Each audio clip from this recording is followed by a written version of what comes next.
안녕하십니까. 신지식인 정인태입니다. 저는 국립한국복지대학교 특임교수를 역임했습니다. 베트남에서 한국인들이 망하는 이유.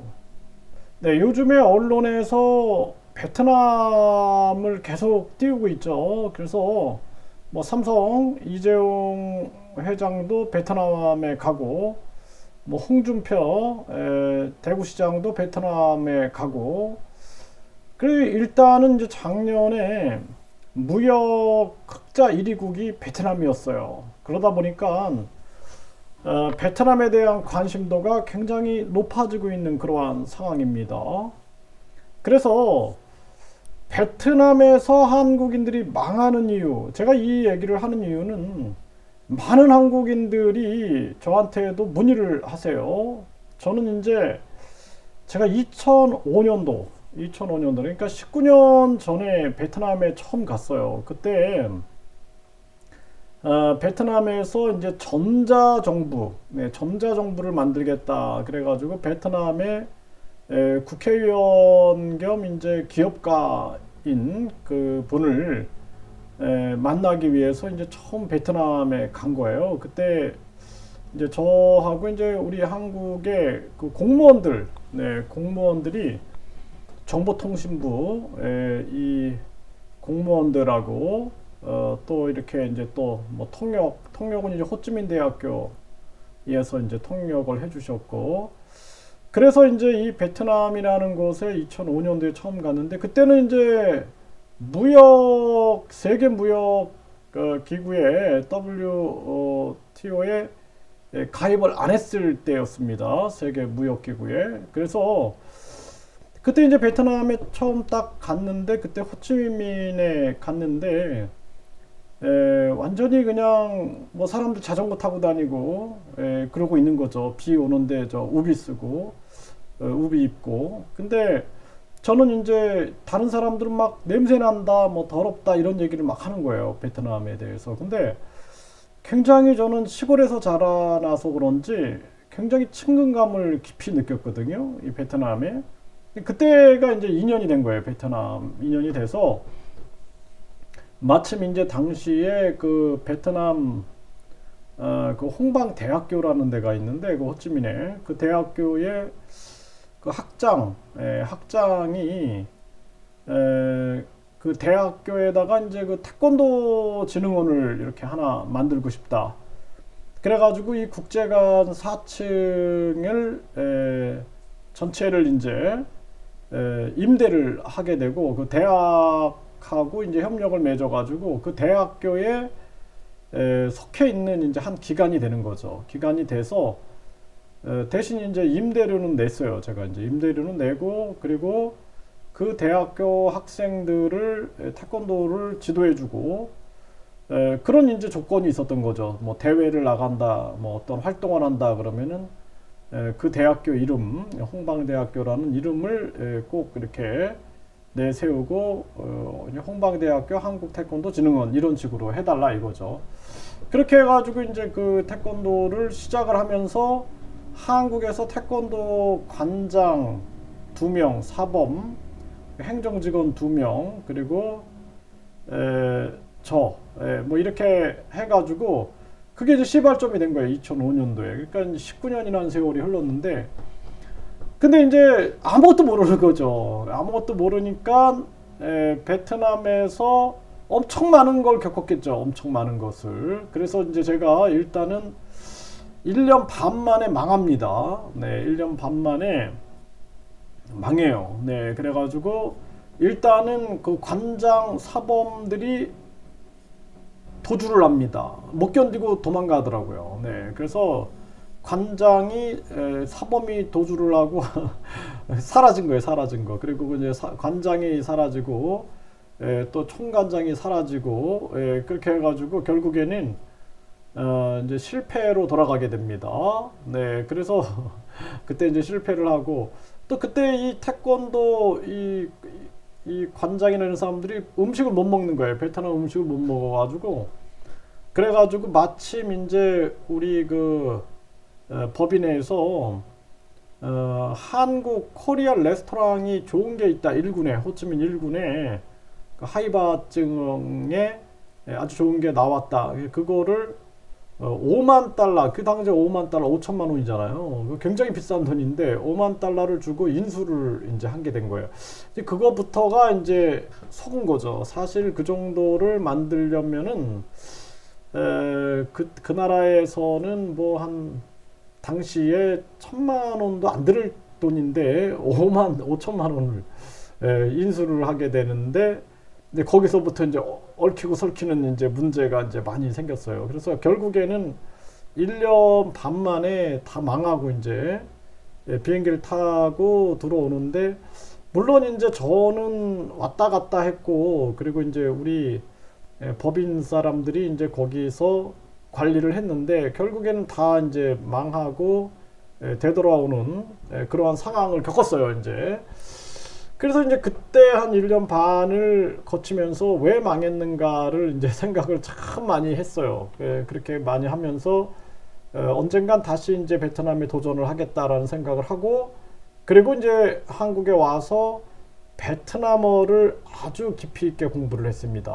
네, 그리고 나서는 다시 도전을 해서 이제 제가 성공을 해요. 성공을 해서 베트남에 이제 지점을 거의 한 36개 정도를 운영하게 되는 그러한 상황을 겪게 되고, 이거는 이제 베트남 소수민족의 이렇게 그 학생들한테 여러 가지 이 후원 물품을 전달하러 갔던 사진이에요. 이 교장 선생님이고, 이제 여기에 이런 후원 물품하고 학교에 선풍기가 없어가지고 선풍기 달아주고 이제 그 놀이터 만들어주는 거, 놀이터.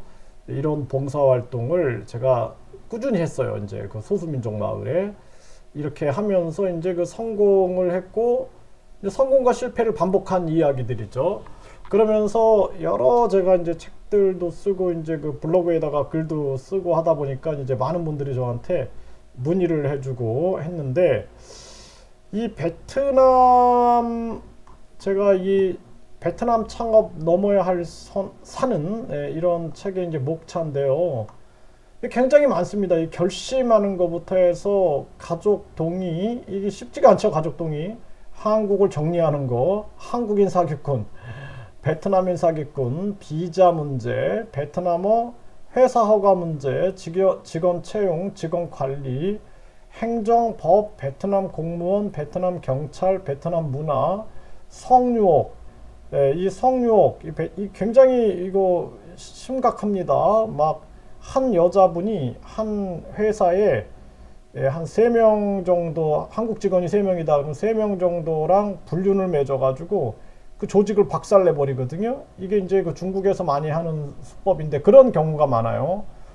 배신과 약속 불이행, 거짓말과 거짓 선동, 그리고 모함, 음해, 협박, 또 베트남 변호사들한테 당합니다. 또 양아치들, 네, 뭐 이제 폭력배들도 많죠. 네, 시간 관리, 시간 약속 안 지키죠. 재무 관리와 횡령, 이게 재무 관리 횡령이 제일 어려워요. 거기 뭐 그냥 현금 문화기 때문에 예를 들어서 10만 원 받으면 3만 원을 밑창 빼기 하고 7만 원을 줘버리기도 하고, 그러니까 즉시 이거를 관리하지 않으면 안 되는 상황.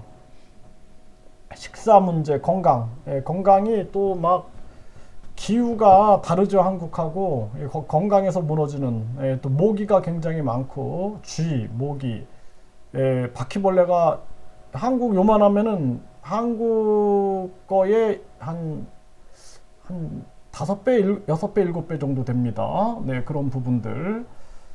또 정신건강, 정신적으로 굉장히 위험해요.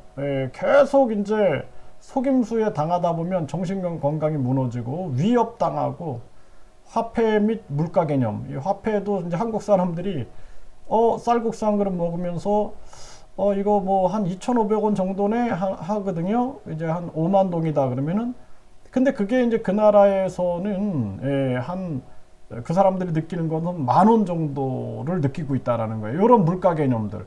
한국식으로 생각하면 안 되는 거예요. 그 나라식으로 생각해야 되고, 또 교통 문제, 매연 먼지로 건강을 잃어버리고 돌아가는 경우도 있고요. 바가지는 뭐 일상이고, 이 날씨 문제, 인간관계의 예측 불가능, 인간관계 예측 불가능. 오늘도 한 분이 베트남 사람하고 관계하면서 뭐 돈 앞에서 확 돌변했다 그 얘기를 하시는데 저는 참 제가 하도 많이 겪었던 얘기라서 이런 부분들 돌변, 가족과의 이제 소통의 문제, 그리고 한국인 베트남인과의 협력 문제, 또 텃세 뭐 기숙사 식당 문제 뭐 이런 얘기들인데 제가 이 뭐 박항서 감독 이런 부분에서부터 시작해가지고 그쪽에서 이 인식이 이제 한국에 대한 인식이 좋지만 역으로 굉장히 많은 그 위험이 도사리고 있는 곳이에요. 그래서 요즘에 베트남이 작년 무역 1위였어 하면서 사람들이 이제 너도 나도 베트남으로 가는 거예요. 그래서 뭐 삼성 이재용 회장 같은 경우는 괜찮아요. 삼성 같은 경우에는 함부로 못 건들죠. 베트남 정부에서도. 그런데 근데 이제 뭐 예를 들어서 대기업들이 뭐 중국 같은 데선 당하잖아요. 또 미국한테 지금 뒤통수 맞죠? 이런 것처럼 그런 날이 올 수도 있어요. 베트남한테도 뒤통수 맞는 대기업들도. 근데 중소기업이나 자영업 하시는 분들은 아주 먹잇감이 될 수 있다는 거예요. 그래서 제가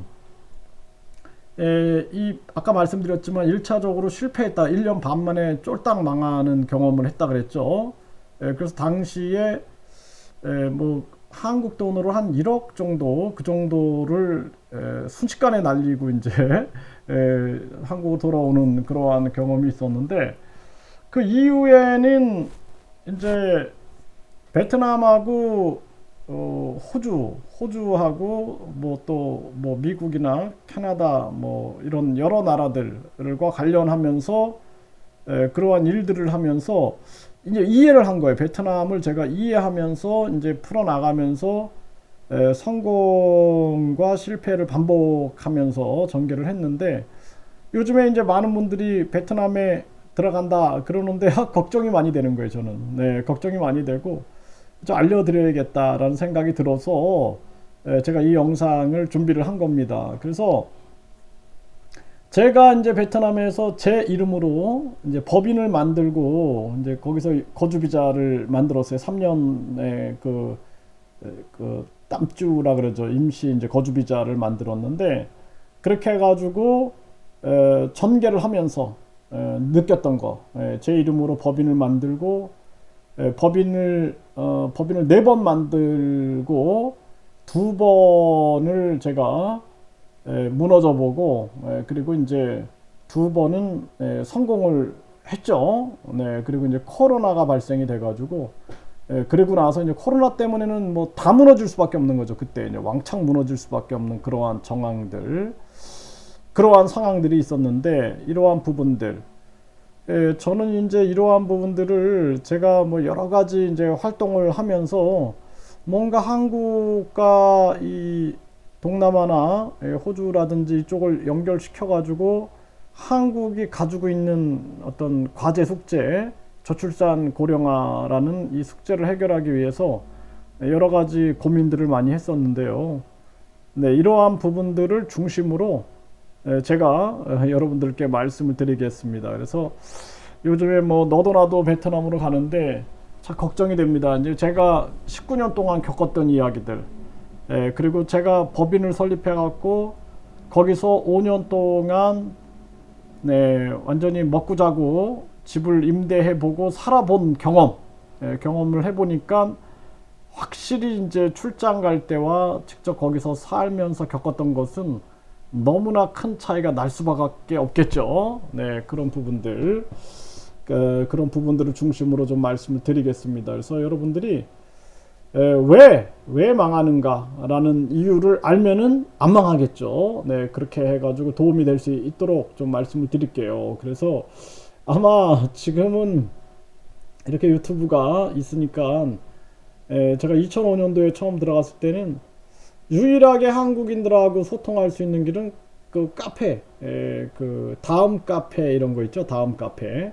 그거였어요. 거기에서 이제 정보를 얻고 거기서 어떤 소식을 듣고 그것도 이제 그 소식도 뭐 지금처럼 스마트폰이 있어가지고 막 이렇게 하는 게 아니라 PC방에 가서, PC방에 가가지고 인터넷 접속을 해가지고 그걸 읽고 이메일 보낼 거 있으면 이메일 보내고 그랬어요. 근데 지금은 이제 확 달라졌죠. 이제는 뭐 페이스북이라든지 각종 스마트폰으로 바로바로 이제 전개를 하고 또 유튜브가 있으니까 더 많은 공감대를 형성할 수 있는 부분이 될 겁니다. 그래서 제가 하나하나 좀 설명을 드리면서 말씀을 드릴게요. 여러분들도 궁금한 점 있으면은 댓글을 달아주시면은 제가